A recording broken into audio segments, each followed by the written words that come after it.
Bonjour chez vous, j'espère que vous allez bien. Aujourd'hui, je viens aborder nos deux sujets en français.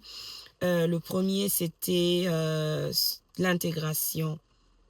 Lorsque tu viens dans un pays étranger, tu quittes ton pays d'origine. Lorsque tu viens, essaye de rencontrer, essaye de trouver les gens de ta communauté. C'est important. Ils vont t'aider à partager l'information. Tu vas comprendre, tu vas assimiler ces informations facilement parce que ça va être partagé dans ta langue maternelle. Lorsque tu arrives dans ce confort, ne reste pas seulement dans ce confort, essaye de côtoyer d'autres communautés. Tu es au travail, côtoie les Blancs, côtoie les autres nationalités, les Camerounais, les Togolais, les Ivoiriens, les Gabonais.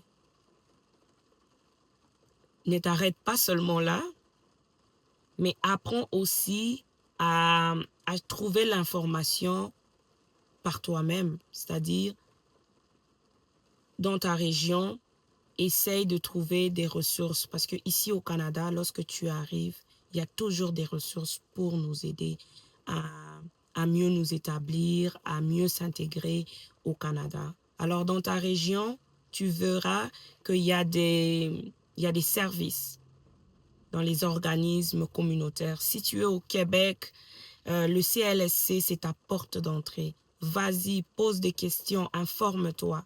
Ça va beaucoup t'aider. Alors, c'est de ça un peu que je parlais, j'abordais un peu sur ça. Alors, mon deuxième sujet, c'était la santé mentale. Je trouvais que c'était pas assez vulgarisé au Congo. Euh, c'est parfois banalisé par certaines personnes, pas tout le monde. Alors, je voulais en parler. La santé mentale, ce n'est pas synonyme des maladies mentales. Oui, certaines personnes confondent un peu. Oui. La santé mentale c'est un bien-être. Un bien-être qui est émotionnel et psychologique. Notre mental. C'est un équilibre entre plusieurs composantes telles que économique, spirituelle, sociale, émotionnelle, j'ai déjà dit spirituelle. Oui, il y en a plusieurs. Cette harmonie entre ces composantes-là, c'est ça la santé mentale. Cet état de bien-être. Alors, lorsque votre santé mentale s'affaiblit, cela peut vous apporter des maladies mentales. Alors, nous devons faire un effort de maintenir une bonne santé mentale. Pour ceux-là qui sont à l'étranger, qui vivent aux États-Unis, au Canada et dans plein d'autres pays aussi capitalistes, nous savons que nous vivons en mode accéléré. Ça court.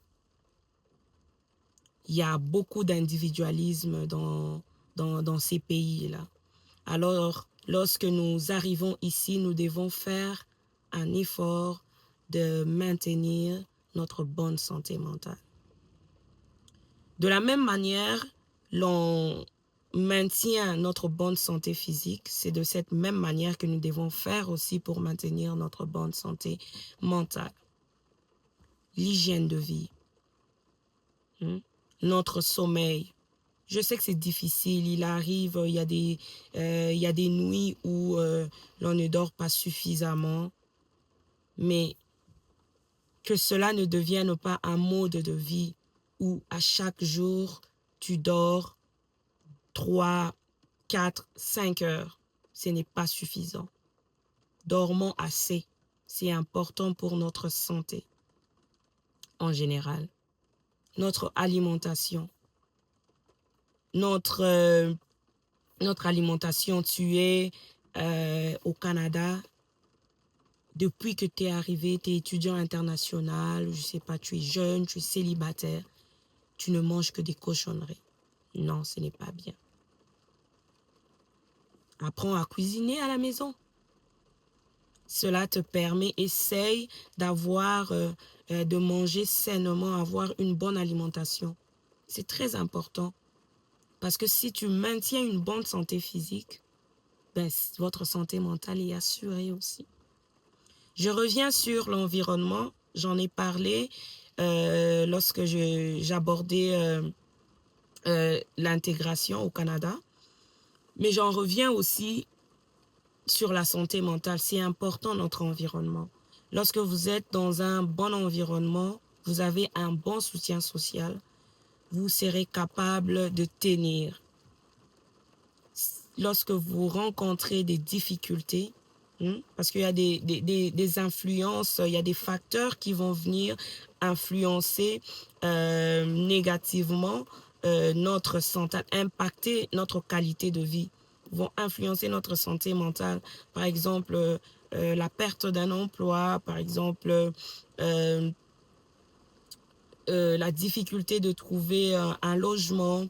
Il y en a plusieurs, des situations très difficiles dans la famille, hein, des conflits dans la famille, des conflits dans le couple. Il y en a plein qui vont venir vous affecter.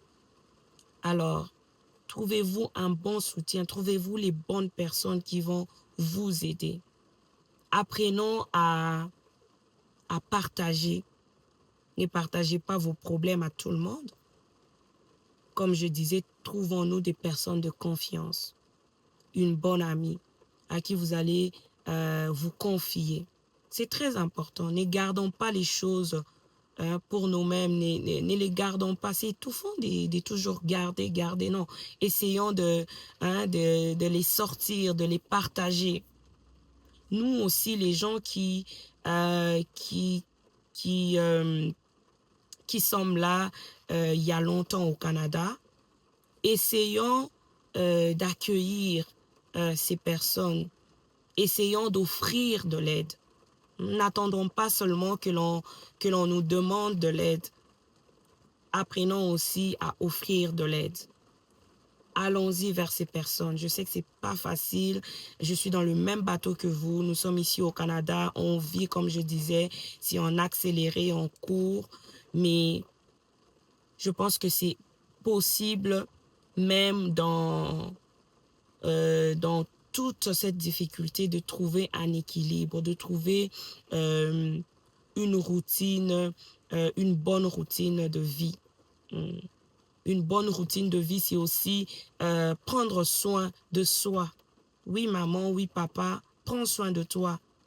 Ne dis pas seulement, ah, je suis là pour les enfants, tout ce que je fais, c'est pour les enfants. Oui, c'est important, c'est pour les enfants. Mais si tu veux rester longtemps aussi avec ces enfants, oui, il faudrait que tu prennes soin de toi. Oui, sacrifions-nous intelligemment, avec beaucoup de sagesse. C'est important. Ce message est pour tout le monde. Pendant que tu prends soin des autres, prends soin de toi aussi. Sois bienveillant envers toi-même. Voilà.